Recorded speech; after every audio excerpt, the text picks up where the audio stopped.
जब मनुष्य इस धरती पर जन्म लेता है तो उसको एक बहुत बड़ा सुयोग मिलता है साधना करने का, ध्यान करने का, धर्म के रास्ते पर चलने का बहुत बड़ा उसको एक अवसर मिलता है। और यदि मनुष्य उस अवसर को भी गंवा देता है, उस अवसर का लाभ नहीं लेता है, तो बहुत सारे चीज़ों से वो वंचित हो जाता है। तो मनुष्य को जब इस संसार में आते हैं तो उसको धर्म के रास्ते पर चलना चाहिए, क्योंकि धर्म के रास्ते पर चलने से ही मनुष्य का जीवन अच्छा बनता है, मनुष्य का जीवन सुंदर बनता है। धर्म क्या करता है? मनुष्य के जीवन को एक लक्ष्य देता है। धर्म क्या करता है? मनुष्य के जीवन को एक परम लक्ष्य देता है। अब मान लिया हम लोग मनुष्य हैं और हम लोग का जीवन का कोई लक्ष्य ही नहीं है, कोई परम लक्ष्य, तो मनुष्य किधर जाएगा? उसकी गति किस ओर होगी? जिस प्रकार भी स्वाध्याय में था कि रथ को सहस्त्रार चक्र की तरफ ले चलना है, तो मान लिया उसका लक्ष्य ही नहीं रहेगा, परम लक्ष्य नहीं रहेगा, तो किधर जाएगा? वो धन की तरफ दौड़ेगा, मान सम्मान की तरफ दौड़ेगा। इसलिए धर्म क्या करता है? मनुष्य को एक परम लक्ष्य देता है। और अभी आदमी का लक्ष्य क्या है? आदमी का लक्ष्य है कि हमको अमेरिका चला जाना है, हमको स्विट्जरलैंड का वीज़ा लग जाना है, हमको ऑस्ट्रेलिया का वीज़ा लग जाना है। इस प्रकार का मनुष्य का लक्ष्य है। हमको डॉक्टर बन जाना है, इंजीनियर बन जाना है, इस प्रकार का जीवन का लक्ष्य है। परम लक्ष्य तो बहुत कम लोगों का है। तो ये धर्म शुरू से सिखाता है मनुष्य को कि तुम्हारा जो लक्ष्य है ये भौतिक चीज़ नहीं है। भौतिक चीज़ क्यों नहीं है?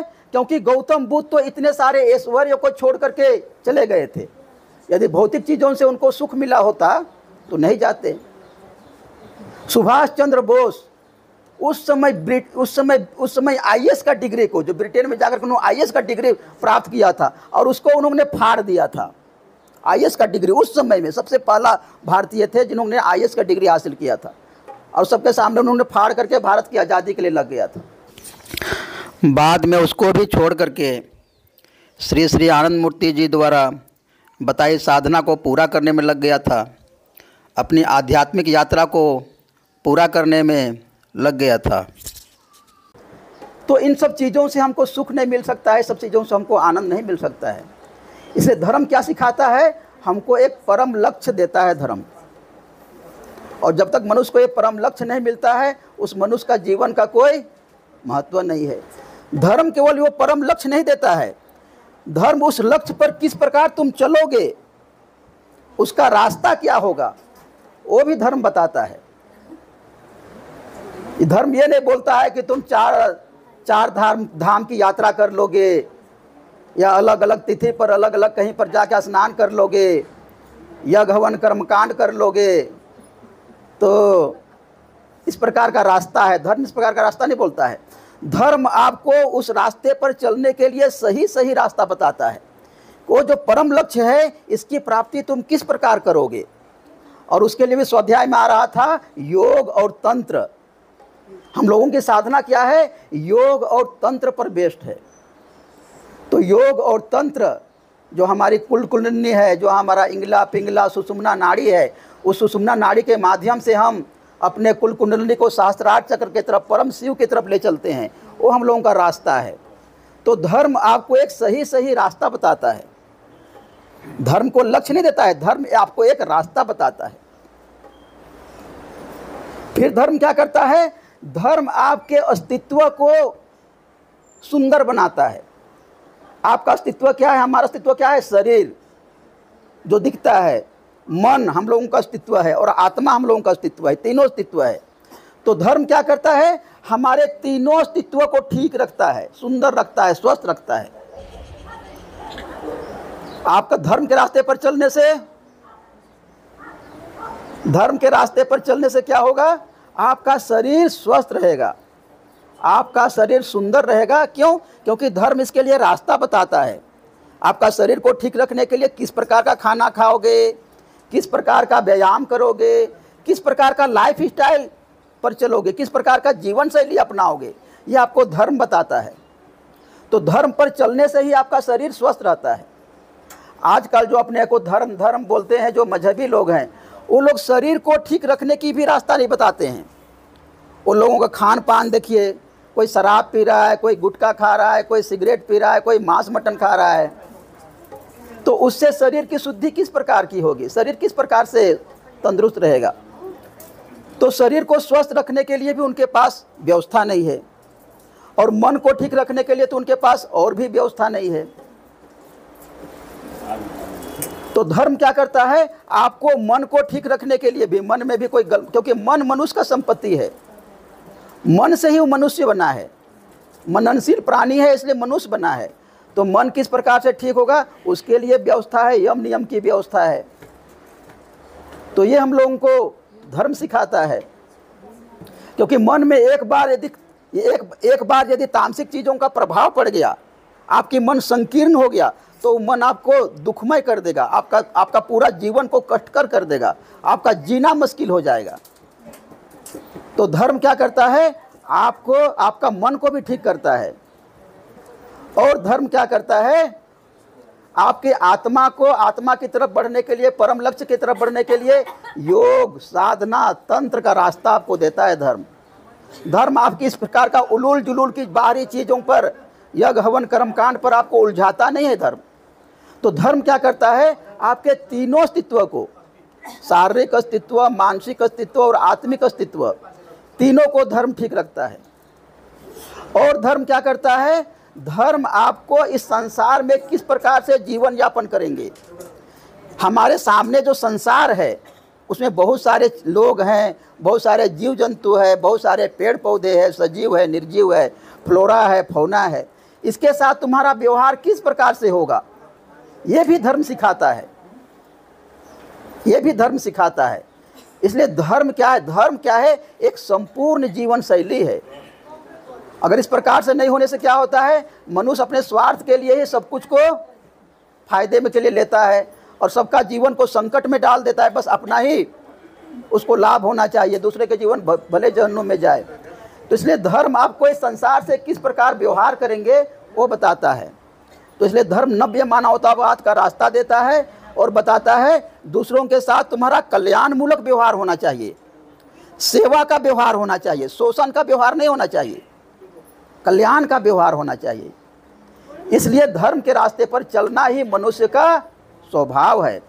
और धर्म क्या करता है, मनुष्य का जो स्वभाव है अनंत को प्राप्त करना, अनंत की तरफ चलना, अनंत आनंद को प्राप्त करना, उस स्वभाव को क्या करता है, उसके साथ जोड़ देता है, परमात्मा के स्वभाव के साथ जोड़ देता है। क्योंकि परमात्मा भी अनंत है, परमात्मा अनंत शांति है, अनंत आनंद है। तो धर्म क्या करता है, आपके स्वभाव को परमात्मा के स्वभाव के साथ जोड़ देता है धर्म। तो जब तक आदमी को धर्म का रास्ता नहीं मिलता है, वो मनुष्य होता ही नहीं है। इसीलिए कहा गया है, धर्महीन मनुष्य जीवन पशु से भी अधम जीवन। यदि किसी मनुष्य को धर्म का रास्ता नहीं मिला है, सद्गुरु का रास्ता नहीं मिला है, तो उसका जीवन पशु से भी नीचे है। इसलिए शास्त्र कहता है, आहार निद्रा भय मैथुनं च सामान्य मेतद पशु भी समाना, धर्मो ही तेषाम अधिको विशेषो धर्महीना पशु भी समाना। यदि मनुष्य धर्म के रास्ते पर नहीं चलेगा तो पशु के समान है, पशु से भी नीचे है। वो भी आहार कर रहा है, वो भी निद्रा कर रहा है, वो भी सब मौज मस्ती कर रहा है, हम भी वही कर रहे हैं। कोई धर्म के रास्ते पर पशु नहीं चल सकता है, मनुष्य धर्म के रास्ते पर चल सकता है। इसलिए धर्म के रास्ते पर चलना यही मनुष्य को विशेष बनाता है, यही मनुष्य को जानवरों से, पशुओं से हमको अलग करता है। इसलिए किसी भी परिस्थिति में हम लोगों को धर्म के रास्ते को छोड़ना नहीं चाहिए। धर्म के रास्ते पर हम लोगों को हंसी खुशी के साथ, आनंद के साथ चलना चाहिए। और दूसरों के साथ, दूसरों को भी, जो लोग भटके हुए हैं, जो लोग अलग रास्ते पर चल रहे हैं, जो लोग मनुष्य होकर के पशु का धर्म को अपना के चल रहे हैं, खाना पीना सोना मौज मस्ती करना इसको जीवन का लक्ष्य बना के चल रहे हैं, तो उनको भी समझा बुझा करके जो मानव धर्म है, भागवत धर्म है, परमात्मा को प्राप्ति का धर्म है, इस धर्म के रास्ते पर लाना ही हम लोगों का पुण्य कर्म है। दूसरों को सतपथ का निर्देशन करना साधना का ही अंग है। तो इसलिए आनंद मूर्ति जी हम लोगों के सद्गुरु धर्म के रास्ते पर चलने के लिए इतना बढ़िया से दिशा निर्देश करते हैं, इतना बढ़िया से गाइडलाइन करते हैं, इतना बढ़िया से मार्गदर्शन करते हैं। आनंद सूत्रम में बाबा क्या कहते हैं बृहद एषणा प्राणिधानम च धर्म, अर्थात बृहद की एषणा, अनंत की एषणा, अनंत की इच्छा करना और उसके तरफ चलना, यही मनुष्य का धर्म है। और बाबा क्या बोलते हैं, तस्मात् धर्म सदा कार्य, और ये जो धर्म की तरफ चलना यही मनुष्य का मुख्य काम है, यही मनुष्य का नित्य कर्म भी है। इसको मनुष्य किसी प्रकार से साइड में नहीं कर सकता है, ये उसकी मुख्य कर्म है, मुख्य यात्रा है। इसी के लिए मनुष्य इस धरती पर आया है, ये बाबा आनंद सूत्रम में कहते हैं। और यदि पशु का धर्म मनुष्य को इजी भी लगता हो, आराम भी लगता हो, तो भी उधर उसके तरफ नहीं चलना चाहिए। शास्त्र कहता है स्वधर्मे निधनम श्रेय पर धर्म भयावह। तो ये जब मनुष्य का धर्म है, मानव धर्म है, भागवत धर्म है, जो मनुष्य को अनंत की तरफ ले चलता है, अनंत आनंद की तरफ, अनंत शांति की तरफ, परमात्मा की तरफ ले चलता है, यही मनुष्य का धर्म है और यही मनुष्य का स्वभाव है। खाना पीना सोना मौज मस्ती करना यह पशु का धर्म है।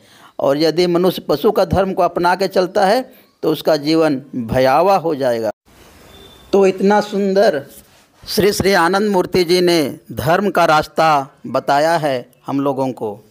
और यदि फिर भी हम लोग नहीं चल पाते इस रास्ते पर तो हम लोगों की कमी है, हम लोगों का दुर्भाग्य है।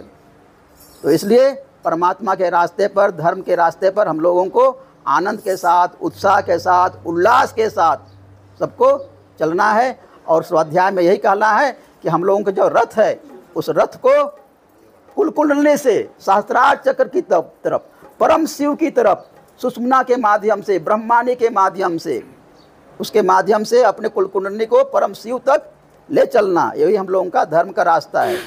और इस प्रकार से जब सही भागवत धर्म, जब सही धर्म के रास्ते पर मनुष्य चलता है तो उसका मन का विस्तार होता है और उस विस्तारित मन से मनुष्य सूक्ष्म आनंद को देख पाता है। अपने चारों तरफ जो परमात्मा का विस्तार है उसको भी देख पाता है और उसी में वो मस्त हो जाता है।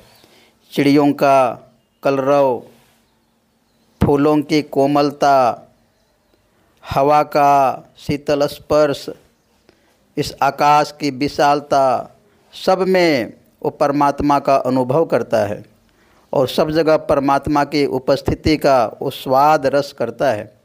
और इसीलिए इसका व्यवहार भी उसी प्रकार से हो जाता है कि मैं परमात्मा के बीच में ही हूँ, उसी के अस्तित्व के अंदर में ही हूँ। इसीलिए प्रभात संगीत में एक गाना भी है, तुम हो जंगल खोह आसमां में, मैं भी हूँ तुम्हारी जिस्मानी जमी में। अर्थात हम लोग परमात्मा के अंदर में ही हैं, परमात्मा के अस्तित्व के बीच में ही हैं। इसलिए कबीर दास ने भी कहा था, पानी बीच मीन प्यासे, मुझे सुनी सुनी आवत हाँसी। तो इसलिए ये सब का दृष्टि आदमी विस्तारित मन से साधना के द्वारा धर्म के रास्ते पर चल करके जब उसका मन विस्तार होता है तो वह परमात्मा को अपने सबसे नज़दीक पाता है। वो आनंद स्वरूप परमात्मा को, परम पुरुष को, जो उसका प्रिय है, जो उसका बाबा है, वो उसको सबसे नज़दीक पाता है और उसी का रस वो हमेशा लेता है। इसलिए भागवत धर्म के जो 4 स्तंभ हैं, विस्तार, रस, सेवा, तदस्थिति, इसलिए उसका रसपान करता है। और जब परमात्मा ही सामने है तो फिर उसका सेवा किए बिना भक्त नहीं रह सकता है। इसलिए साधक, इसलिए धर्म के रास्ते पर जो चलता है, जो भक्त है, वो इस संसार के साथ हमेशा कल्याणमूलक व्यवहार करेगा, हमेशा सेवा का व्यवहार करेगा, उसके साथ शोषण का व्यवहार, उसके साथ किसी प्रकार का छल कपट का व्यवहार नहीं करेगा, क्योंकि ये संसार भी परमात्मा का ही विस्तार है। हम लोगों का सेकेंड लेसन में भी यही बात कही गई है कि ये संसार भी परमात्मा का ही विस्तार है। जय बाबा, परमपिता बाबा की जय।